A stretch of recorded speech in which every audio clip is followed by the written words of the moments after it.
The grounds are in deplorable condition. Physically, they're stable to a point where I guess a strong wind won't bring them down, but I could see in the next 5 years we're going to have considerable structural failure. And I believe that's what the Army wants.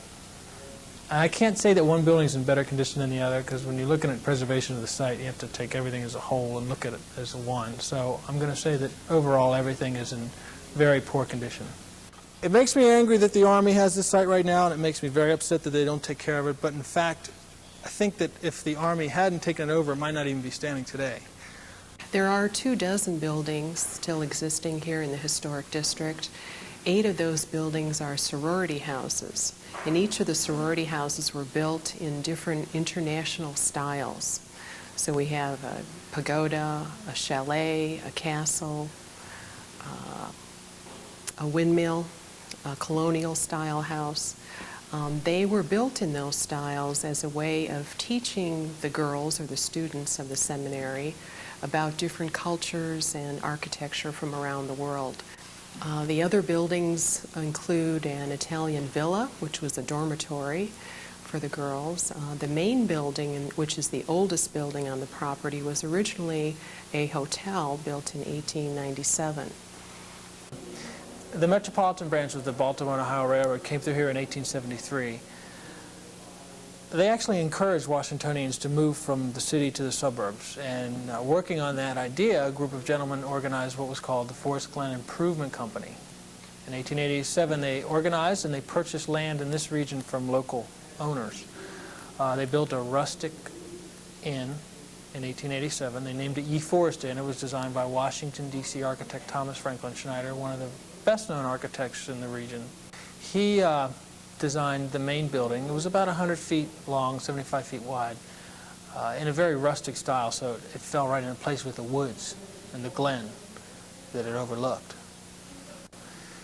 Unfortunately, it was a financial nightmare.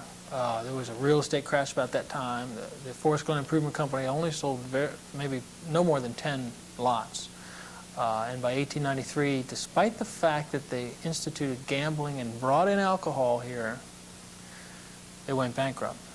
The following year, 1894, and it was a very short time frame, maybe 6 months, a couple from Norfolk, Virginia came to this region to look at potential sites for a girls' finishing school. This was the inn originally, and it was sold to this couple from Norfolk, Virginia, John and Vesta Cassidy. The Cassidys owned the school. They bought the hotel. They built it. They turned it into the National Park Seminary School for Girls in 1894. They named it the National Park Seminary because it was a girls' school, a seminary being a girls' school, not so much a theological school. And it bordered Rock Creek Park. And they ran the school here until 1916. And Mrs. Cassidy passed away in 1910, but in that time frame from 1894 to 1916, that built the foundation of the school. There was never, except for the first 1 or 2 years, a question about whether or not it would be successful. It just exploded. It was financially successful. It catered to some of the most important daughters of the wealthy and famous in the United States, and it catered to girls like Chrysler, Hershey, Kraft, just to name a few. There's endless names of the wealthy, which unfortunately, at the Depression, were no longer found here. The Cassidys sold the school in 1916. Dr. Cassidy did, to James Eli Ament and his silent business partner, Joe Clifton Trees. The Aments, Dr. and Mrs. Ament, instituted a building program here. They maintained the same teachings, but they instituted a building program and built quite a few more buildings, and they put on quite a few additions to the existing buildings. I think they created the school as a total environment for the girls. And they brought the cultures of the world to the girls through the buildings, through their studies, to their exposure to education in being in the capital city of the country. The girls were in some respects sheltered from the world also, because they led a very structured life here. But they seem to enjoy it and love it very much. I've met now a number of the alums of the school, and they all have a very distinctive character about them. They're very much ladies, and yet they have a lot of strength in them, and care very much about the school, and they have very strong memories and love for the school. Dr. Ahmed passed away in 1936. His wife managed the school for a year or two, and eventually a gentleman by the name of Roy Tasker Davis took over. He felt that a seminary was living in the past and decided to convert it into a college. He named it National Park College. He changed a little bit of the curriculum, but in essence it still focused a lot on finishing school. It was an accredited college. Ahmed ran the school, not too successful. I mean, during the Depression there was a time when there was as little as 15 pupils here for a school year, where the largest class I think that ever graduated was over 300. September of '42, the school was taken over by the United States Army under condemnation procedures via the Hotel Acquisition Program, which enabled the federal government to take any building they needed in the United States for the war emergency. And the Army has successfully, has held the site since. They've held it since 1942. They've done a lot of things here, a lot of important things in terms of research and rehabilitation. As patients came in here from the European front, they were taken first to the main hospital at Walter Reed. From there, to recuperate, they were brought to Forest Glen. See, this wasn't a hospital as we know it. They didn't actually practice medicine out here. This was a rehabilitation hospital. This is where amputees came, and patients that were disfigured, patients that needed a lot of physical or mental rest were brought here to Forest Glen. And these surroundings, unfortunately, reminded a lot of them of Europe, where they had just served, or where a lot of them had lost their friends or lost an arm or a leg. So talking to some of them that were here then, and talking to people that visited the site, a lot of the soldiers that were here were very, very bitter. They weren't happy at all. Jack McMillan was a very well-known, he's still alive today, a very well-known impressionist. And he came out here to Forest Glen in 1944, and he painted this picture, which is a massive picture. It measures, gosh, I don't know, maybe 10 by 8 or so, 10 feet by 8 feet. It's very big. And he hung it in the main entranceway of the building. It's called the Army Band at Fountain Circle, or something to that extent. And it shows the Army Band, who was stationed here at Forest Glen, playing a little dirge amongst patients, which we see in the red uniforms. We've never really been able to figure out why they're wearing red uniforms. I've heard that the red uniforms were the psychiatric patients, but they really didn't have psychiatric patients out here until the 60s and 70s. Most of the patients here during World War II were amputees, and they were very bitter amputees. The Army's prosthesis lab developed artificial limbs here that are still in use today. Well, their idea is still in use today because they practiced on all these amputees during World War II. So a lot of important developments in prosthesis came out of Forest Glen, as well as different things like hearing devices and restructuring jaws and teeth that were damaged in battles or what have you. There's all sorts of unusual apparatus that was used in helping them recuperate. Things that they'd find on the outside world that were brought in here, like a trolley car, for example. Capital Traction, which was the primary trolley company in Washington, cut one of their streetcars in half, brought it out here to Forest Glen, set it up in a field on a track bed. It was stationary. And the soldiers, the recuperating soldiers, the amputees, were taught how to climb on and off of a streetcar. And later in the 60s, they saw a considerably larger amount of psychiatric patients here at Forest Glen. I don't know if it relates directly to the Vietnam War, that there were more psychiatric patients that came out of the Vietnam War than World War II or Korea, but certainly I remember as a kid seeing patients here that we kept our distance from. And you can still walk around here and see bars on some of the windows on the 3rd and 4th floor, which obviously aren't to keep people out, they're to keep people in.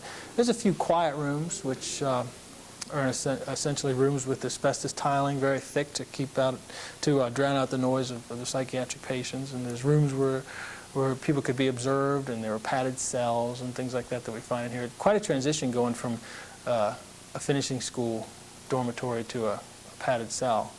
You can't really gather it from pictures. You have to really understand the history, but the campus did have a mystique because there was so much here. There were so much unusual items. There was a deep, dark forest. There was a beautiful school and buildings. And if you come up Linden Lane from over top the Beltway, you'll see this view. This is called the Chateau Garden Causeway. A lot of the stuff, like this urn and all the other architectural elements and the antiques and things like that, was auctioned off by the school in September of '42. Now, the Army came out here and looked at this place in August of '42. They took it in September of '42. They gave the school about 2 weeks to get out. That's just about how it was put, too. The school contacted Weschler's auction house down in Washington, D.C. to come out and auction off the contents of the school, whatever the Army didn't want. And for 2 days straight, 2 days, 12 to 15-hour days, they auctioned piece by piece of this campus.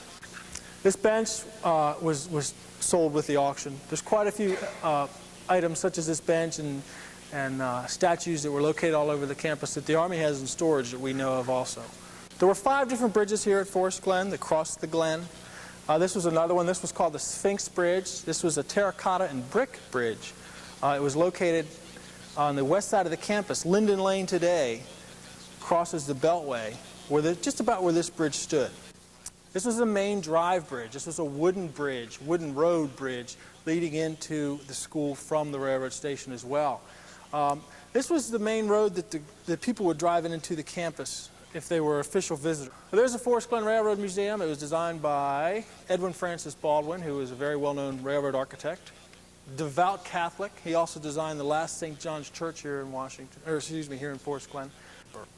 This is the villa. This was built in 1907. It's on the east side of the campus, on the other side of the Glen. It was built as a dormitory for the girls. There's 2 tower rooms, and every year the school would have a lottery to see which girl got the tower room, because those overlooked all of the Glen, all the way down to Rock Creek Park. There were 8 sororities here at National Park Seminary. And a lot of people say that the sororities were the reason why the school was so successful. In 1896, a group of girls organized a secret literary society, kind of like what you saw in Dead Poets Society, if anyone's ever seen that film. Well, they organized a secret society, and they read poems, and they recited, and things like that. Well, the school eventually found out about it. And instead of throwing the girls out, what they did was they created a sorority. Well, it caused a lot of jealousy. So another sorority was organized, and eventually 8 sororities were organized. The very first sorority house built was this one, Alpha Epsilon Pi. It was built in 1895. Chi Omicron Pi was built. This was the literary sorority. This is what it all started with. In sort of a oriental design. If you look at the roof line here, you'll see it kind of swoops up, almost like the pagoda does. It's called a phoenix or Ho'oden design. Zeta Eta Theta, a Swiss chalet. Now, this was designed by the girls. This was the 3rd or 4th sorority that was organized. It was built in about 1899. A design was done by the girls on how they wanted their sorority to look. The school brought it downtown to the Swiss legation. And incidentally, most ambassadors who had daughters with them in the U.S. when they were here sent their daughters here to National Park Seminary. Anyway, they brought this down to the Swiss legation. They showed it to them. They said, yeah, that looks like a Swiss chalet. And it was brought back here. An architect looked at it, designed it, and they built it. That stands on Linden Lane today. It's in fairly good condition, really. This is Delta Kappa Phi. And this was built also about 1899. This came out of the Book of Plans that Cassidy's purchased from the World's Columbian Exposition in 1893.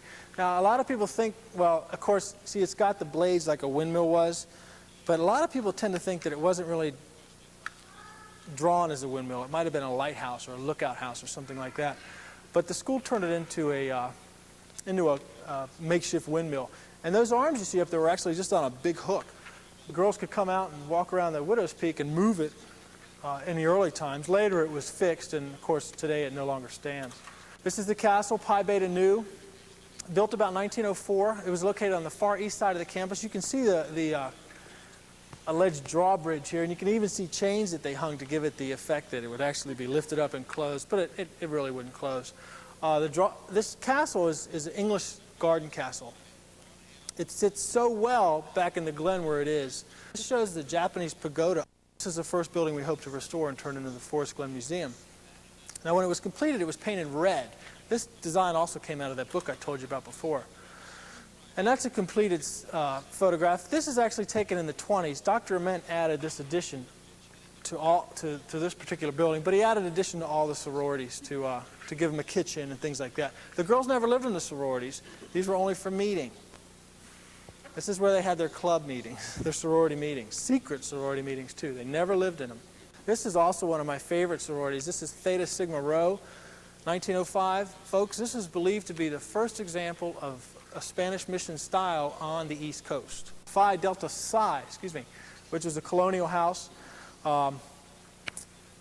That's located down by the Glen as well. It was built in 1905. Originally, it was designed so the road would pass through the center of the building. It was to be a Roman triumphal arch. But they realized that the house would not sit on top of that road, and it didn't offer enough clearance for the road. So what they did was they put it off to the side and changed it from a Roman triumphal house or arch to a colonial house. It was just one of the driveways for the school. The girls would actually get picked up down here if they were a car ever came to get them. They were always picked up in the rear of the school. This is interesting. The caption on this photograph reads, although a trash barrel, and you can see this little thing down here, although used as a trash barrel, this originally was a baptismal, which is said to be about 600 years old. Dr. Ament brought all sorts of things back from Europe, and this literally weighs a couple of tons. And it's heavily carved, very detailed. It's still down there, no one can move it.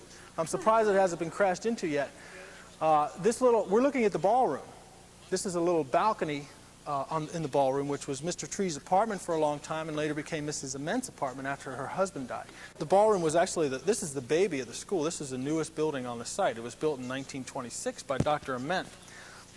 And if you turn around, it's the view that we're looking at now is facing that way.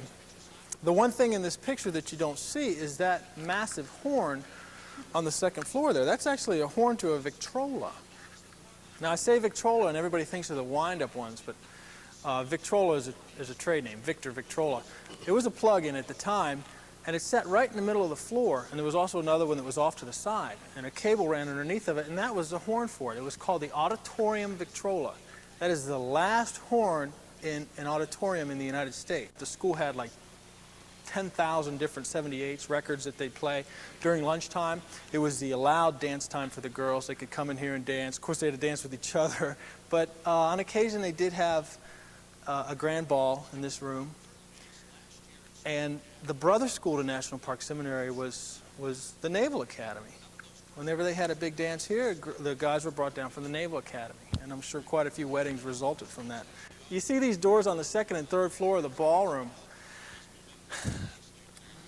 This building was designed by Dr. Ament. He wasn't an architect. He was a self-proclaimed architect and a self-proclaimed dentist and a self-proclaimed engineer, but really he was an educator. He designed this ballroom and forwarded the plans to an architect who said it could never be done.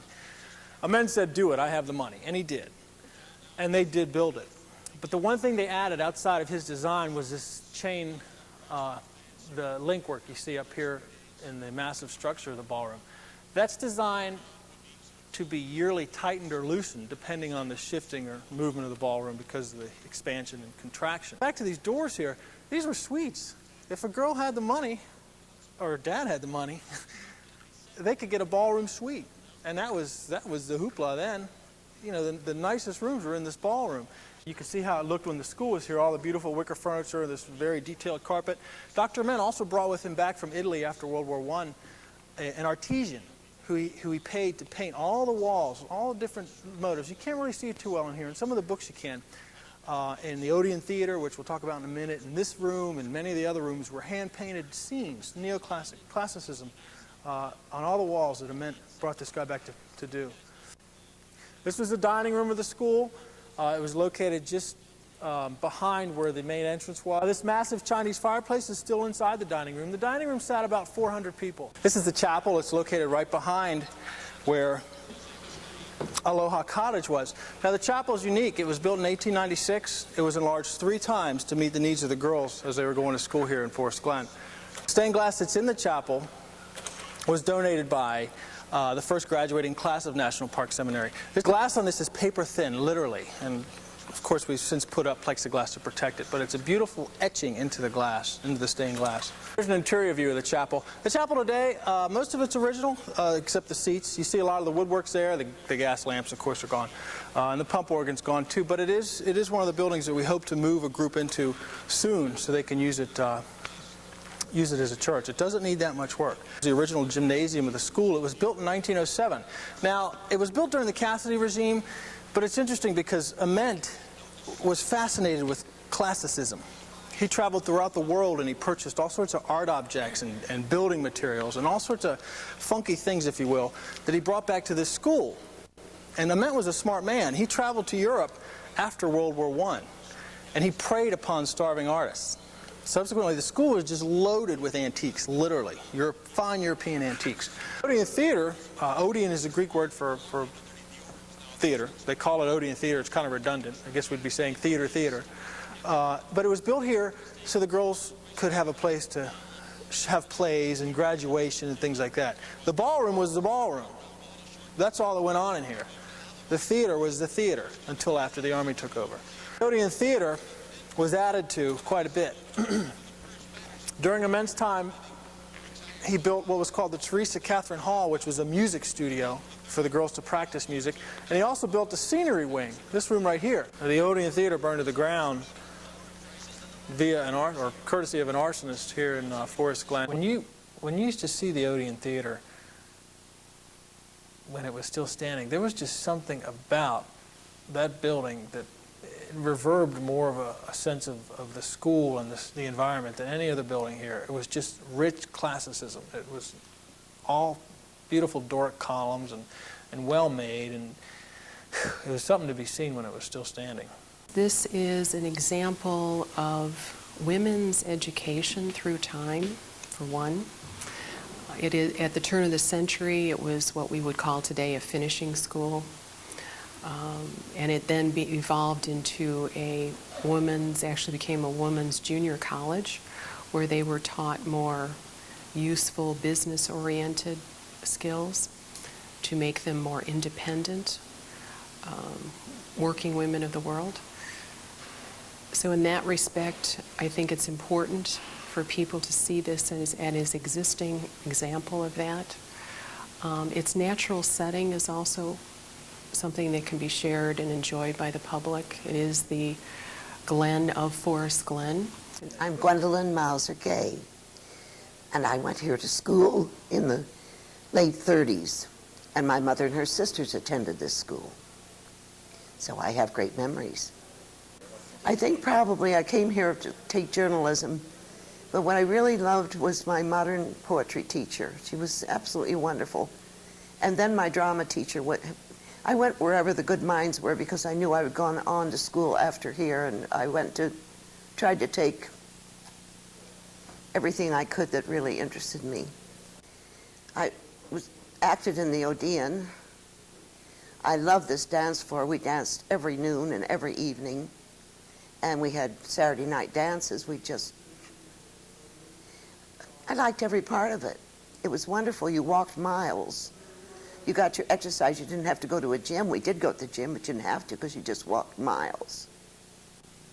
I was a member of Beta, the castle, and I was president of Beta. I love Beta. It makes me sad.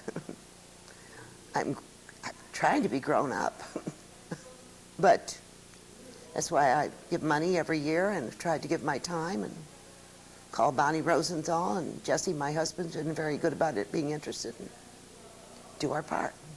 Every time I used to live in Chevy Chase, but now my friends in Chevy Chase, if they see something in the post that they think I've missed, I go on the web to talk about National Park.